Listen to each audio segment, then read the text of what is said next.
మేడారం జాతర హుండీల లెక్కింపు మొదలైంది. హనుమకొండలోని టీటీడీ కళ్యాణ మండపంలో కట్టుదిట్టమైన భద్రత మధ్య హుండీలను లెక్కిస్తున్నారు. గతంలో లాగానే విదేశీ కరెన్సీతో పాటు బంగారం, వెండి కానుకలు భారీగా కనిపిస్తున్నాయి. సుమారు 10 రోజుల పాటు లెక్కింపు ప్రక్రియ కొనసాగే అవకాశం ఉంది.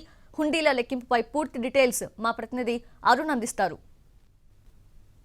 మేడారం మహాజాతర ఉండీల లెక్కింపు కట్టుదిట్ట చర్యల మధ్య ప్రారంభమైంది. ప్రస్తుతం మనం చూస్తున్నాం మేడారం మహాజాతర సందర్భంగా 518 హుండీలను ఏర్పాటు చేయడం జరిగింది. సమ్మక్క సారలమ్మతో పాటు గోవిందరాజులు, పగిడిద్దరాజుకు సంబంధించినటువంటి పూజారులకు ఆ దేవతల దగ్గర ఏర్పాటు చేసినటువంటి హుండీల లెక్కింపు ప్రక్రియ మొదలవుతుంది. హన్మకొండ టీటీడీ కళ్యాణ మండపంలో ఏర్పాటు చేసినటువంటి ఈ కళ్యాణ మండపంలో కానుకల లెక్కింపు జరుగుతూ ఉన్నది. అసలు ఉండి లెక్కింపుకు సంబంధించి ఎలాంటి చర్యలు తీసుకున్నారు, ఎన్ని రోజుల పాటు పడుతుంది, గతంలో 12 కోట్ల రూపాయలకు సంబంధించినటువంటి ఆదాయం వస్తే ఈసారి ఎంత వస్తుందని అంచనా వేస్తున్నారు, ప్రస్తుతానికి ఎంతమందితో ఈ లెక్కింపు ప్రక్రియ కొనసాగుతుంది అనేది ఇక్కడ ఉన్నటువంటి దేవాదాయ శాఖ అసిస్టెంట్ కమిషనర్ సునీత గారు ఉన్నారు. ఆవిడతో మాట్లాడదాం. మేడం, చెప్పండి, అసలు అంటే మేడారం జాతర ఉండిల లెక్కింపుకు సంబంధించినటువంటి ఏర్పాట్లు ఎలా జరిగాయి, ఎలాంటి జాగ్రత్తలు తీసుకుంటున్నారు?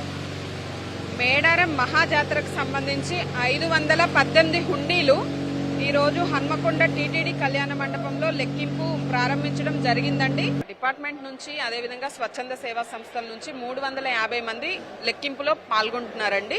గత సంవత్సరం 12 కోట్ల ఆదాయం వరకు రావడం జరిగింది.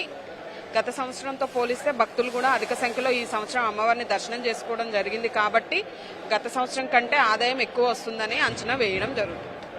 మరొక వైపు ఈవో కూడా ఉన్నారు. ఈవోతో మాట్లాడదాం. అసలు ఈవో గారు, అంటే గతంలో అయితే బంగారం అలాగే వెండి నాణ్యాలు కూడా వేశారు, ప్రస్తుతం ఏమన్నా డాలర్స్ లాంటివి కూడా వచ్చాయని చెప్తున్నారు, ఏమన్నా గమనించారా మీరు? ఈ యొక్క హుండీ లోపల రకరకాల అంటే మన దేశానికి సంబంధించినటువంటి కరెన్సీ, కాయిన్స్, వెండి, బంగారం వస్తువులు, అలాగే విదేశాల నుండి కరెన్సీలు రావడం జరుగుతుంది. 10 రోజుల నుండి వారం రోజుల వరకు ఈ యొక్క కార్యక్రమం కొనసాగుతుంది. గత సంవత్సరానికంటే ఆదాయం ఎక్కువగా సమకూరుతుందని మేము భావిస్తున్నాము. ఇది ప్రస్తుతం మనం చూస్తున్నాం. ఇక్కడ గమనించినట్లయితే వెండి అలాగే బంగారు నాణాలను కూడా వాళ్ళు మొక్కులు ఏదైతే మొక్కుకున్నారో వాళ్ళు ఆ సందర్భంగా వాళ్ళు ఉండిల్లో వేసినటువంటి సిచ్యువేషన్ మనం చూడొచ్చు. ఆ కౌంట్ చేసినటువంటి అమౌంట్ను మొత్తం దేవాదాయ శాఖ అకౌంట్లో డిపాజిట్ చేసేలాగా, ఏ రోజుకి ఆ రోజు డిపాజిట్ చేసేలాగా చర్యలు అయితే చేపట్టడం జరిగింది. సుమారుగా 10 రోజుల పాటు ఈ లెక్కింపు కొనసాగుతుంది.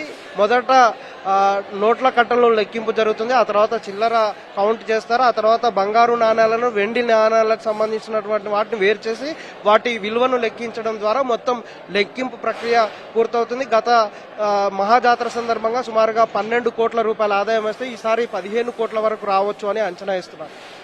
కెమెరామెన్ అజిత్, అరుణ్ కుమార్, ఎన్టీవీ, వరంగల్.